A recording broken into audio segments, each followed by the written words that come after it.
oraciones están en función del servicio de duchas de la Catedral de Lomas de Zamora, que es un servicio que se viene llevando a cabo hace varios años en la catedral para personas en situación de calle, y hoy con lo que nos está pasando a nivel social y a nivel salud es más importante que años atrás.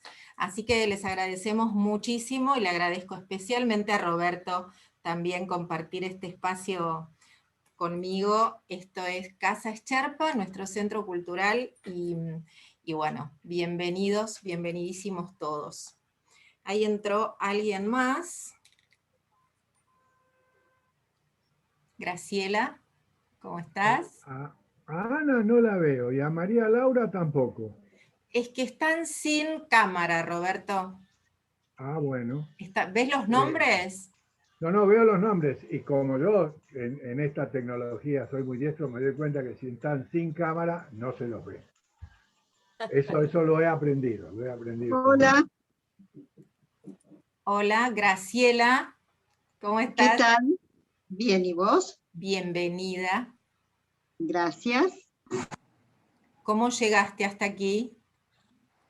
Por Nilda Barba, que está Qué por ahí. bueno. Ahí la veo, sí.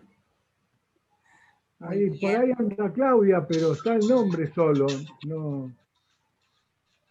Bueno, porque algunas personas, ahí está María Laura, algunas personas no se pueden conectar con cámara, esto es así. Ah, ahí apareció, ahora va a prender la luz.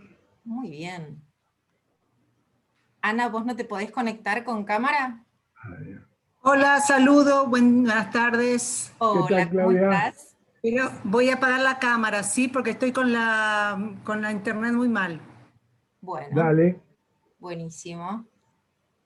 Bueno, Adrián parece que está conectando. No sé si es Adrián o solamente la computadora se llama Adrián.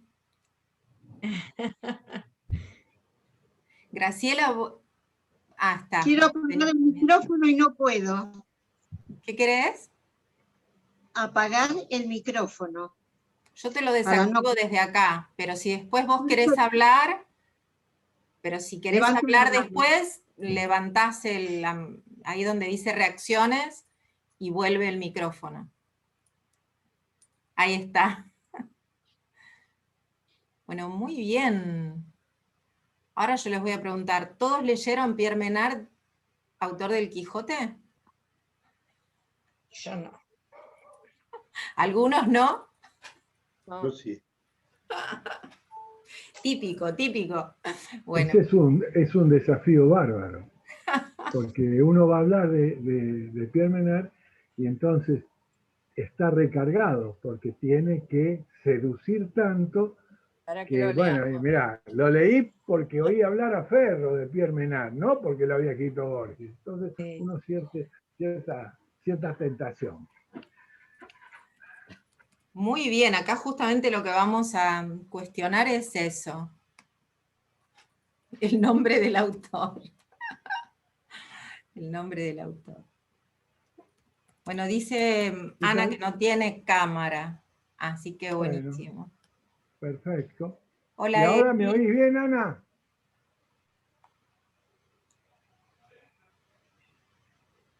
Bueno, vamos a ir dando comienzo, sigue entrando gente. Voy a seguir recibiendo un poquitito. Pero yo soy de repetir, Roxana, ¿eh? Escucho como lejos, dice Ana. Hola, Eda, ¿cómo estás? Bienvenida. Bueno, acércate, Ana. Yo también escucho un poco lejos, te digo, tu audio, Roberto. Bueno, voy a levantar mi tono. No.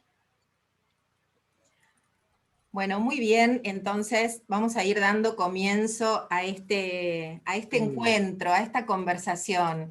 La idea de esto, un poco el plan de vuelo, es que participemos todos. Nosotros pensamos con Roberto, y ya estas conversaciones las venimos llevando a cabo, hacemos un pequeño paneo por el texto a trabajar, y entonces después los micrófonos sí están abiertos para ustedes, para consultas, preguntas, opiniones, lecturas, críticas o lo que quieran, por supuesto, aportar.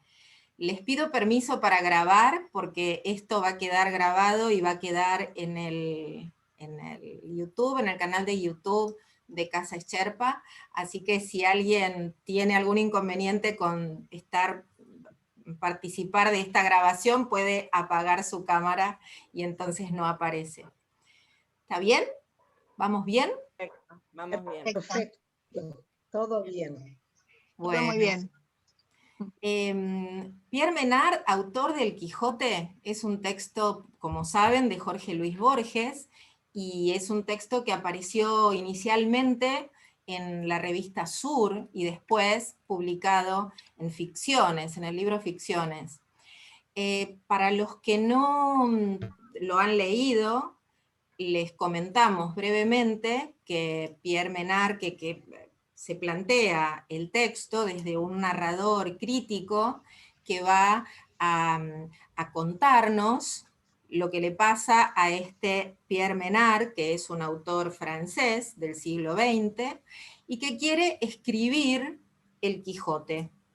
No quiere escribir un Quijote, o algo como si fuera quiere escribir el Quijote de Cervantes. Entonces empieza a pensar distintas posibilidades para poder llevar adelante su deseo, y piensa de diferentes maneras.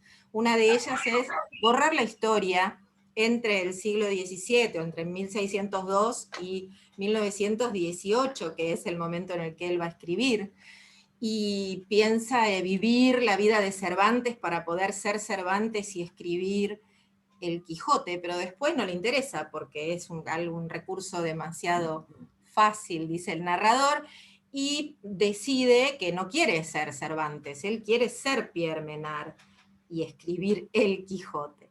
Y lleva adelante su tarea, escribe unos capítulos que no son casuales, digamos, lleva adelante esa tarea. Ahora bien, algo que me parece central en el texto es, por supuesto, la elección de ese narrador crítico, y ese narrador que nos viene a traer cuestiones de la literatura, ¿no? Como adelantándose de algún modo a espacios trabajados después por los llamados estudios literarios.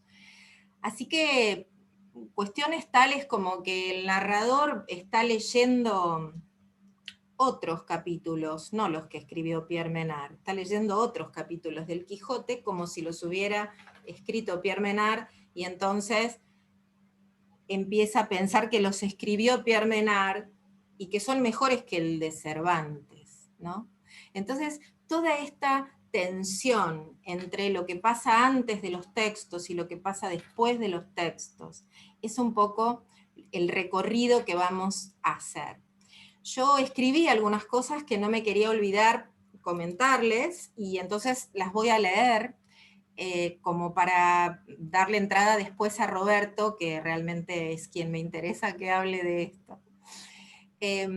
Algo que les decía que me parece impresionante, por ejemplo, en un pasaje que lee el narrador sobre la verdad y la historia, que en La pluma de Cervantes son un elogio a la historia, escrito por un escritor francés del siglo XX, empieza a poner en cuestión o en tensión paradigmas del siglo XX, del propio siglo XX, ¿no?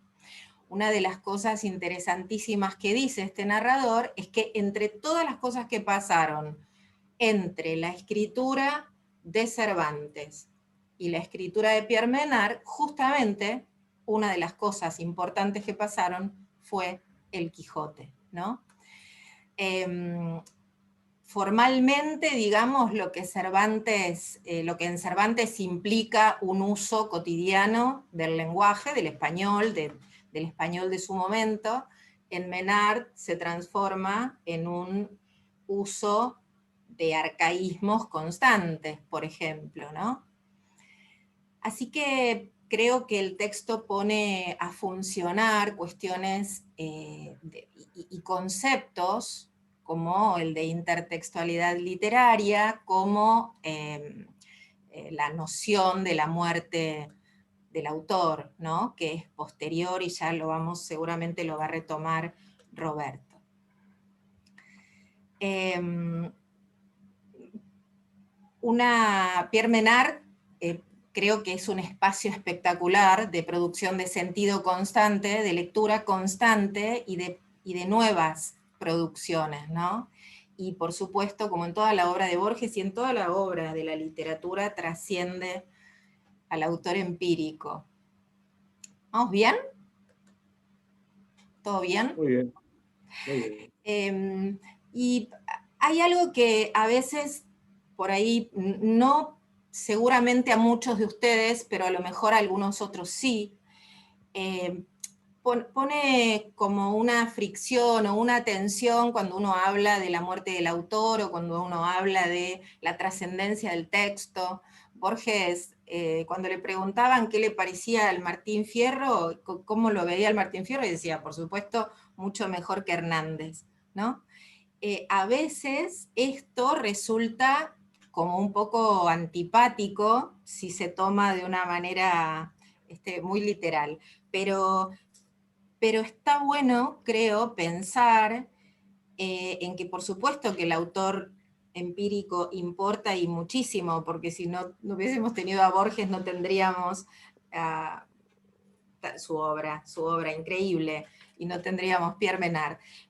Pero es interesante observar, de algún modo, la jerarquización del lenguaje, ¿no? De ese gran otro que es el lenguaje. Y me encanta cómo lo dice Borges en Borges y yo. Cito: me reconozco menos en sus libros que en muchos otros, o en el laborioso rasgueo de una guitarra.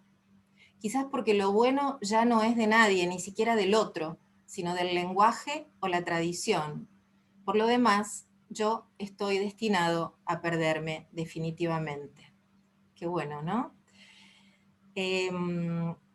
Creo que esto que hacemos cuando hacemos una lectura crítica es de algún modo bucear, rastrear, meternos con esa cadena significante que nos propone, que postula y que nos convoca a nuevas y nuevas y nuevas lecturas. Muchos autores trabajaron este texto y por supuesto la obra de Borges, y este texto hay bibliografía increíblemente profusa. Menciono cuestiones bastante rápidamente. Gerard Genette trabaja con la cuestión de la intertextualidad, trabaja con la parodia, estamos pensando en la estética de la recepción, y estamos trabajando, pensando en el sentido de que el sentido de los textos está delante de los textos y no detrás de los textos. Ahí estaríamos cuestionando un poco la historicidad de los textos y por supuesto de los autores. Y Genette va a retomar a Maurice Blanchot, que trabaja con la mecánica de la traducción, y hay algo allí que puede también rastrearse, por supuesto, en la obra de Borges, y que plantea muy bien George Steiner en After Babel, donde asistimos a la traducción como un acto no solamente extralingüístico, no solamente de confrontación de lenguas, sino también intralingüístico. Y ahí ahí creo que hay un foco súper interesante para explorar.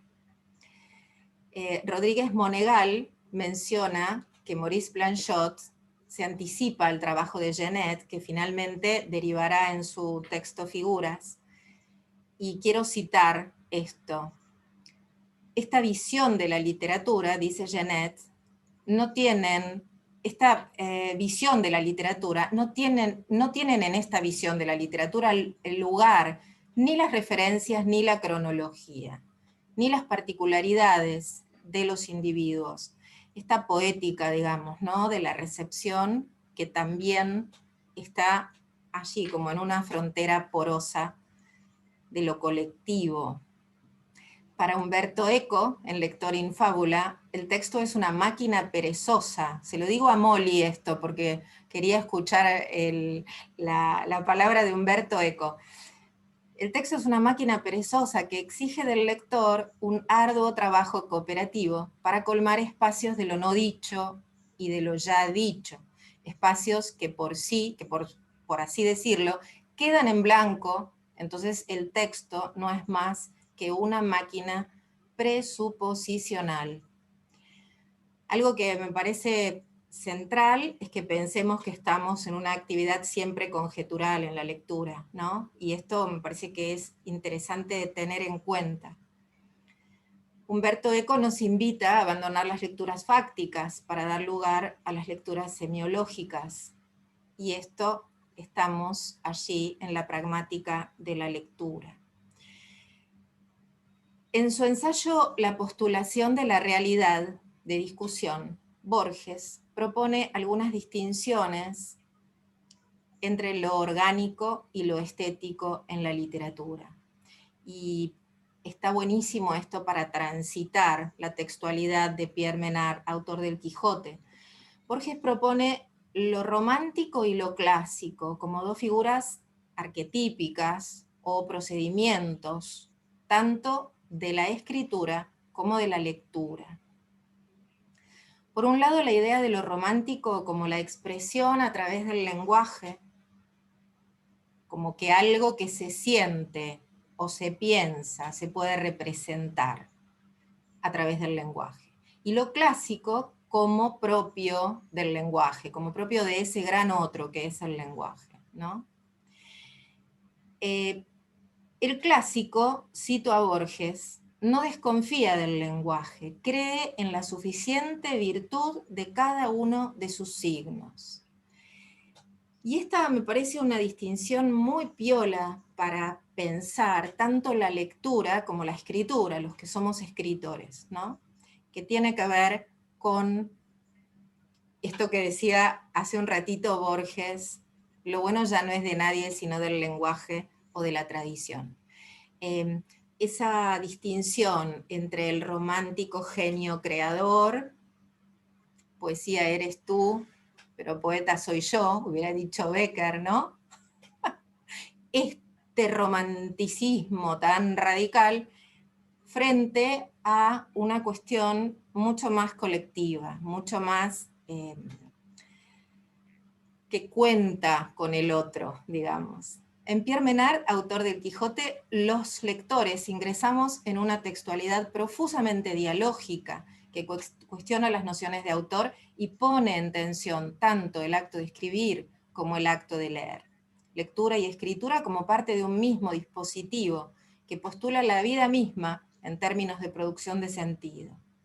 Leo una cita de Magias parciales del Quijote, de otras inquisiciones de Borges, de 1952, en la que viene desarrollando la complejidad estructural del Quijote y también de Hamlet, de Shakespeare, ¿no? En tanto obra dentro de la obra.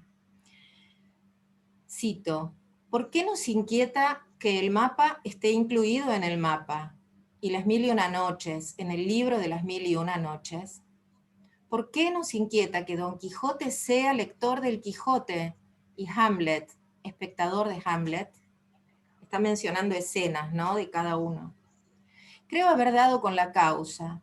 Tales inversiones sugieren que si los caracteres de una ficción pueden ser lectores o espectadores, nosotros, sus lectores o espectadores, podemos ser ficticios.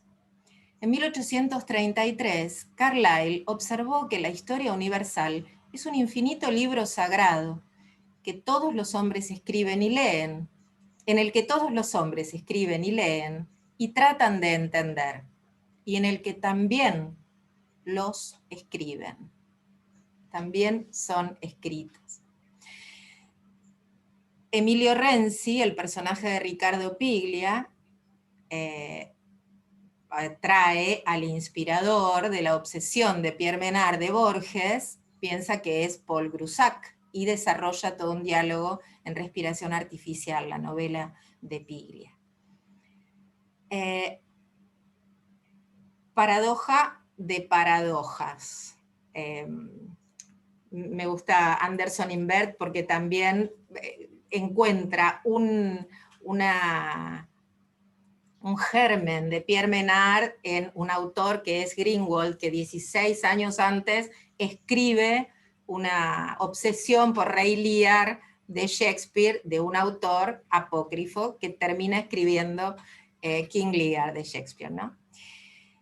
Ahora, me pregunto esto, porque me parece como realmente la paradoja de las paradojas.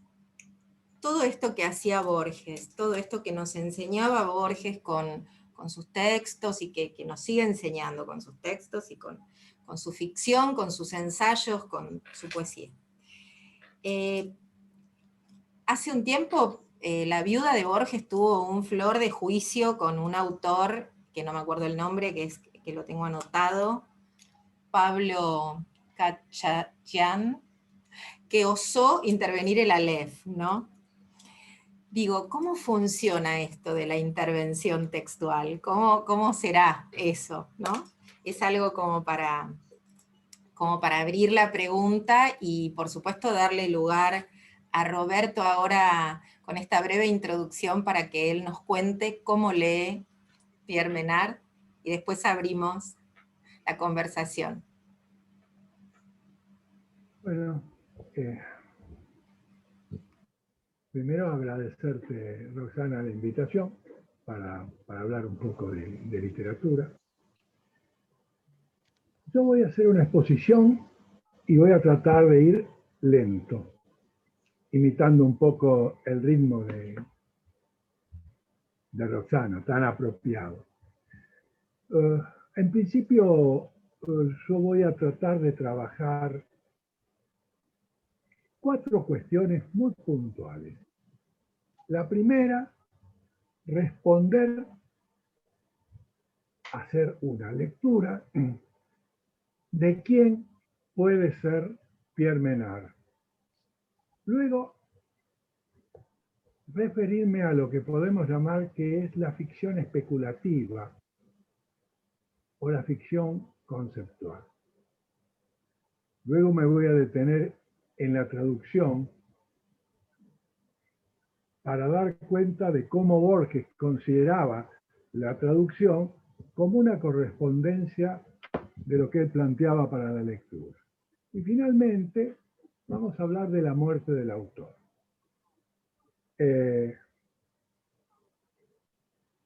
Yo creo que el trabajo de contrabandista me viene fenómeno, me siento muy cómodo con el trabajo de contrabandista. Por lo tanto, lo que yo voy a hacer es contrabandear. Puede ser que yo nombre a alguna gente que ustedes no han leído, pero todo buen contrabandista es un líder. Prueben la droga, porque le va a producir buen efecto. Hace algunos años, la crítica literaria es una forma de la autobiografía. Hace algunos años tuve la posibilidad de estar con Claude Lafon, y aprovecho para rendirle una especie de homenaje a el que fuera uno de los más grandes conocedores franceses de Borges. Y en su casa, en Grenoble, me permitió acceder generosamente a su archivo. Él en ese momento estaba escribiendo una novela que se llama Una vida de Pierre Menard, que publicó finalmente en el 2009 y que hay una edición en castellano traducida por su amigo César Aira. Se llama Una vida de Pierre Menard.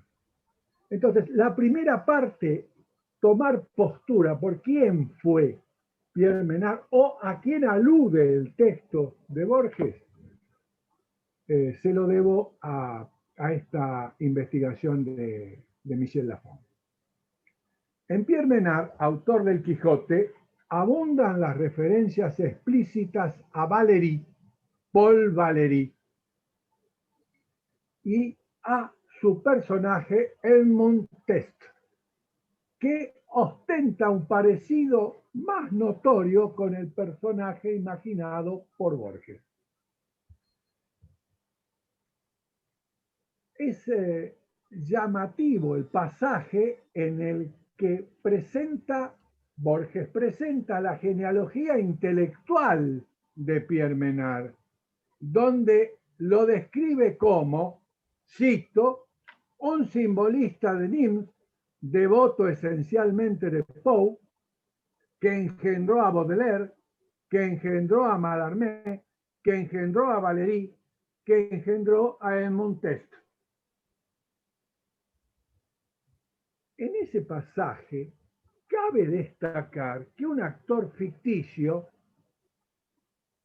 Pierre Menard, se ponga al mismo nivel que una serie de autores históricos, lo que a su vez confiere realidad al autor inventado y en correspondencia ficcionaliza a la serie histórica, lo que produce un esfumado de la red de filiaciones textuales. Curiosamente, la genealogía delineada es análoga a la que Paul Valéry propone para la invención de Edmond Test, su personaje, en una carta que él envía a Jean Prévost. Cito a Valéry: la lectura de Edgar Allan Poe y sobre todo el personaje de Dupin habían sido el punto de partida para imaginar un Edmond Test con sus maneras y su memoria individuales, con lo que se mezclaba, a mi parecer, algo de transposición fuera del arte y de unificación de Leonardo da Vinci y Mallarmé. En el caso de Valéry, las entusiastas reseñas de Borges aparecidas en El Hogar en los años 30, la revista El Hogar era una revista, digamos, no hay comparación ahora, sería imposible imaginar que en una revista de mierda como Gente o Caras, un escritor como Borges escribiera. En cambio, en El Hogar, cada 15 días Borges hacía reseña. Y en ese momento, él lo admira, habla maravillas de Valéry. Pero en una charla que tiene con Bioy, en el diario que Martino ha editado, el famoso diario de Adolfo Bioy Casares, titulado Borges, dice: a mí Valéry no me dio nada, no es santo de mi devoción. Es típico de Borges. Hay que estar atento, porque Borges nunca habla mal de los malos, de los mediocres, nunca habla mal. Siempre cuando elige contrastar con alguien, tiene que ser relevante, si no, no lo atiende. Es muy productivo analizar la huella de Valéry en Borges, leída como patentización o traza teórica. Atención, porque esto para mí es muy importante. Sin desatender esa huella teórica, aquí me interesa en particular una dimensión práctica, no ya cómo Borges realiza ideas y reflexiones de Valéry, sino cómo traduce una práctica narrativa. Retengan la idea de traducción, va a ser importante para lo que viene. El primer aspecto no inmediato de la correlación entre Borges y Valéry, o entre Pierre Menard y Edmond Test, es decir, entre los dos escritores y los dos personajes, que son figuras autoriales, los dos personajes a su vez son escritores, que en gran medida se solapan con las de sus respectivos creadores. Pierre Menard, autor de El Quijote, implica un relato de escritura reiterado por Borges en los que fueron sus notas de autobiografía, notas autobiográficas, inicialmente publicadas en inglés por Bartolomeu, y en otros lugares, según el cual su primera narración propiamente dicha sería el resultado de una crisis. Un accidente ocurrido en la Nochebuena de 1938, que él retoma en el cuento El Sur, se lo asigna a un personaje, que lo puso al borde de la muerte. Considerar Pierre Menard como la primera narración de Borges es, desde luego, bastante cuestionable, teniendo en cuenta ejercicios previos como Hombre de la Esquina Rosada o El acercamiento al Motassin. Pero de ese relato importa menos este tema de la exactitud, se lo escribió antes o lo escribió después, cómo examinar la consecuencia más relevante, la decisión de ensayar un género nuevo. Ciertamente la novedad de Pierre Menard con respecto a sus textos anteriores radica no tanto en su condición de narración, cuanto en proponer el Pierre Menard ficticio. Según refiere Bioy en su diario, Borges eligió ese nombre porque había más de un Menard en la literatura francesa y quería dejar la impresión del déjà vu. En cuanto a la obra previa de Borges, se torna aún más relativa cuando se la considera al lado de la citada obra de Valéry. En Montest, como Pierre Menard, en Montest ya no el personaje, sino la soirée avec en Montest o Monsieur Test, como el Pierre Menard, son dos ficciones antinarrativas. Dice Valéry que los relatos de Test pertenecen al género novela pero sin intriga. Así lo llama Valéry en una carta de 1896. Lo caracteriza Valéry como una obra interior y sorprendentemente Borges cambia interior por invisible. En ambos casos, en Valéry y en Borges, una obra imposible perdura en un estado puramente mental, en un estado puramente potencial. Al borrar sus autores, sus escritores, todo rastro material de su composición. El relato de Borges se cierra con una evocadora escena. En los atardeceres le gustaba salir a caminar por los arrabales de Nimes. Solía llevar consigo un cuaderno y hacer una alegre fogata. Esta escena recuerda las palabras del personaje de Valéry acerca de su ascética empresa. Dice Valéry, hace años que ya no tengo libros. También he quemado mis papeles, tacho en vivo, he intentado una criba maquinal. Ahí me parece que hay un punto en que los dos se acercan. Es decir, los dos están intentando o se proponen una ficción especulativa. Y si quieren, una literatura conceptual. Lo que Valéry llamó en su Monsieur Test, que a Borges inicialmente le gustaba mucho, ¿no es cierto? Y Borges en Pierre Menard, el propósito es inventar la literatura no empírica, la literatura conceptual. No hace falta que el texto esté escrito, hay que tener la idea de cómo puede ser este texto. Después otro lo hará. ¿Quién hace eso? ¿Quién es el que hace en la Argentina la literatura conceptual por antonomasia? Macedonio Fernández. Macedonio Fernández es un escritor conceptual que escribe una novela que consiste prácticamente nada más que en prólogos. Una novela donde se dice cómo se pueden hacer muchas novelas. Una novela donde se puede decir cómo son los lectores. Una novela no empírica. digamos, Rayuela, que seguro todos leyeron. Morelli no escribe una novela, hace una literatura conceptual.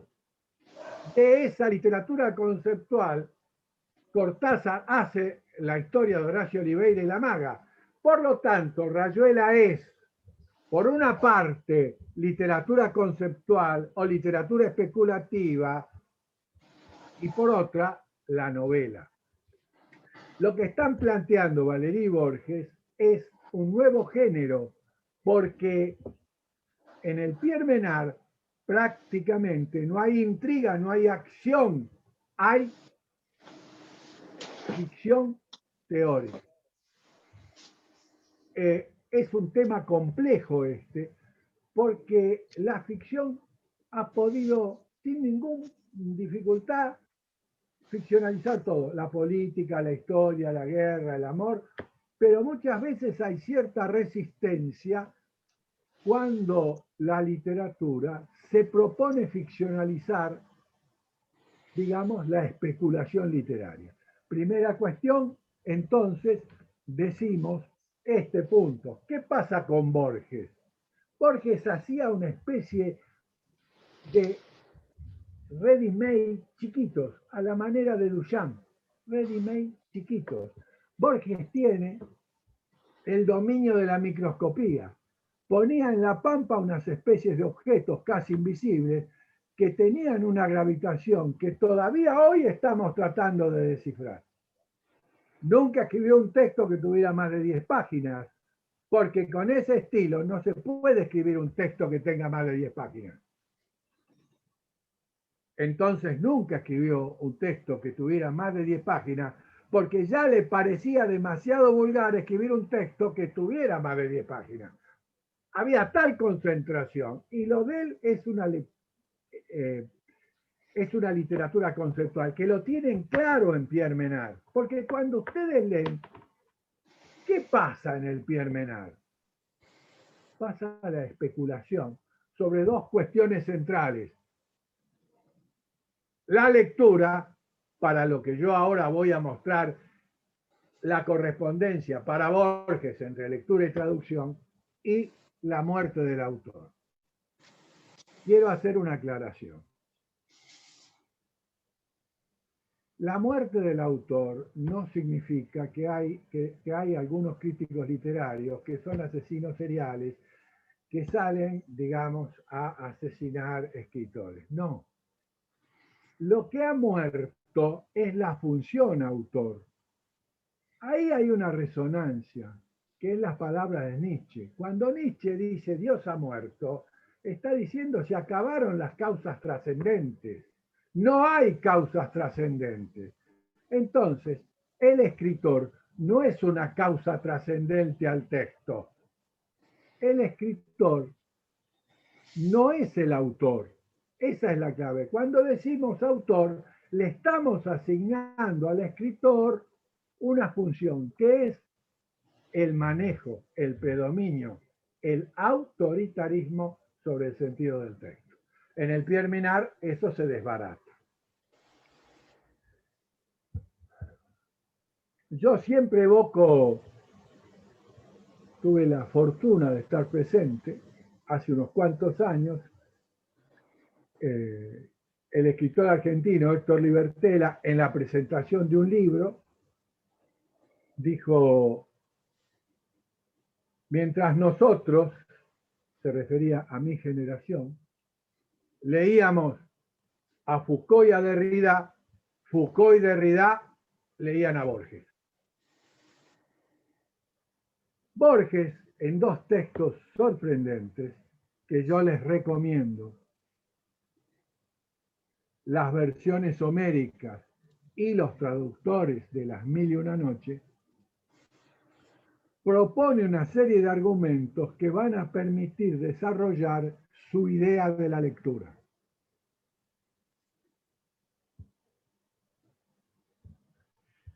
Imagínense que estoy en un ascensor, 5 pisos, subo y cierro, y alguien, urgido, Dice, hoy lo encontré, Ferro. ¿Qué es la literatura? Tengo 5 pisos para contestarle.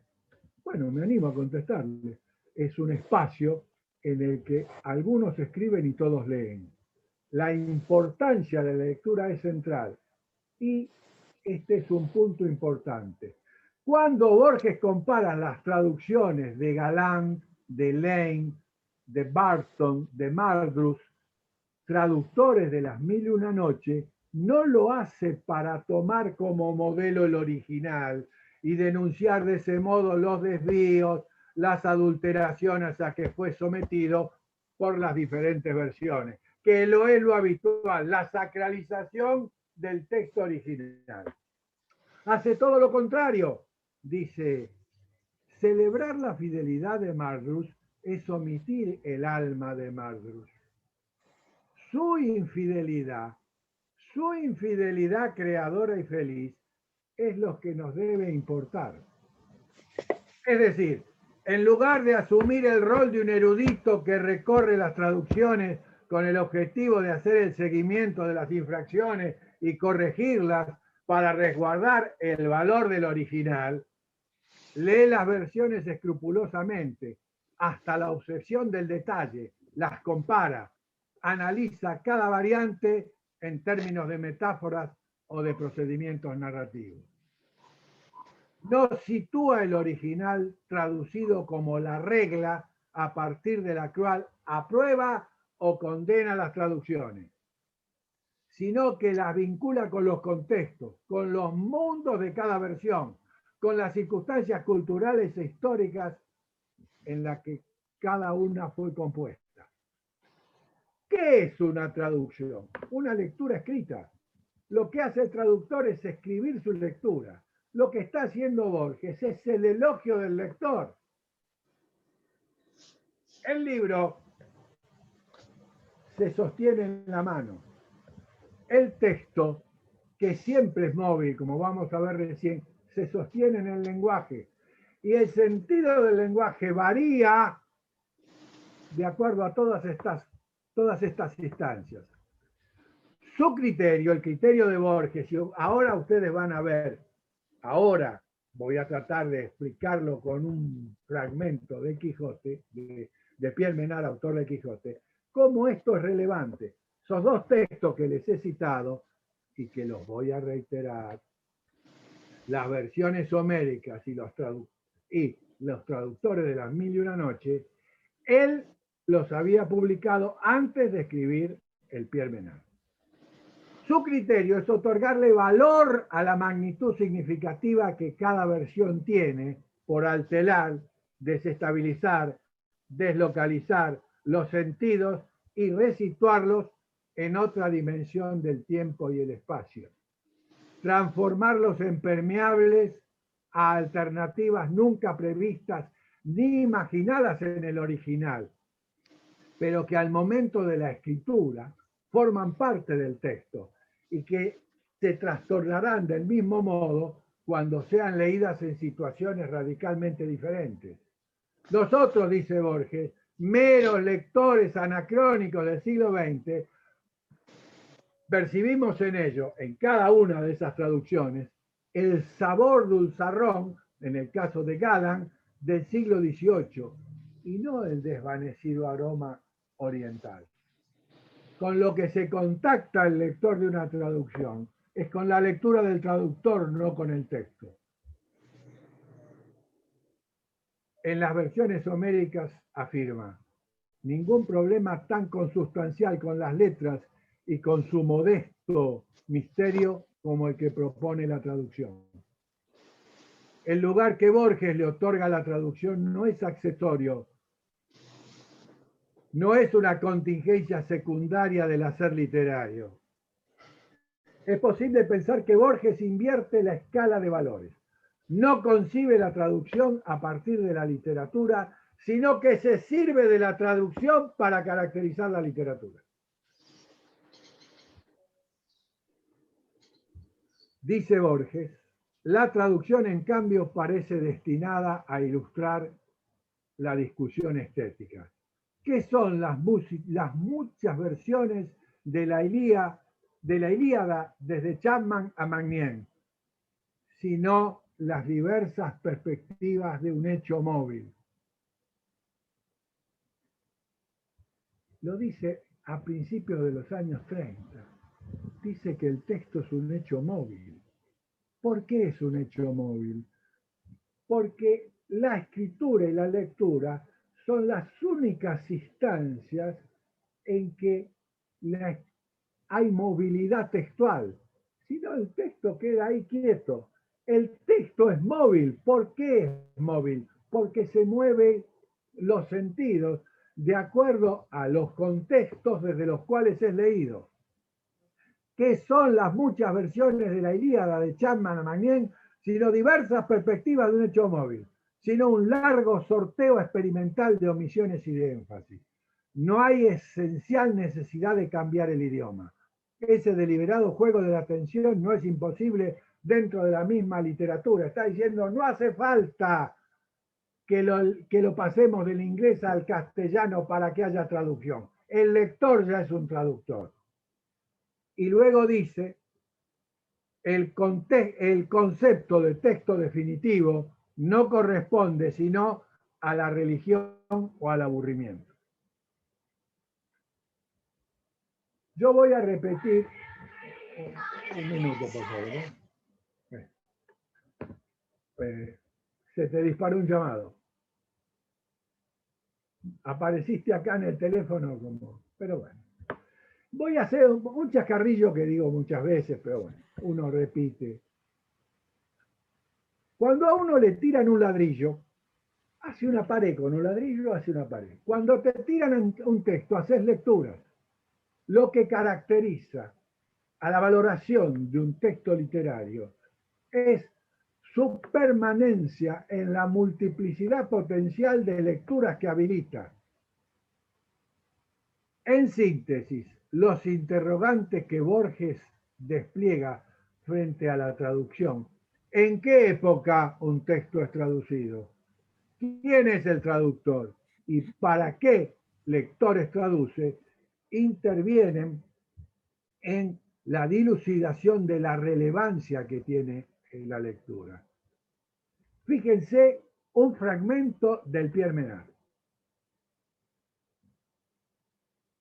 Es una revelación cotejar el Don Quijote de Menard con el de Cervantes. Por ejemplo, escribió Don Quijote, primera parte, 9º capítulo. La verdad cuya madre es la historia, émula del tiempo, depósito de las acciones, testigo de lo pasado, ejemplo y aviso de lo presente, advertencia de lo porvenir. Y dice Borges, redactada en el siglo XVII, redactada por el ingenio lego Cervantes, esa enumeración es un mero elogio retórico de la historia.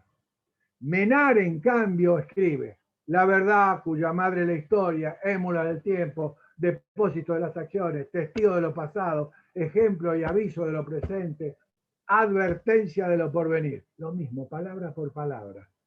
La historia, madre de la verdad, la idea es asombrosa. Menard, contemporáneo de William James, no define la historia como una indagación de la realidad, sino como su origen. La verdad histórica para él no es lo que sucedió, es lo que juzgamos que sucedió.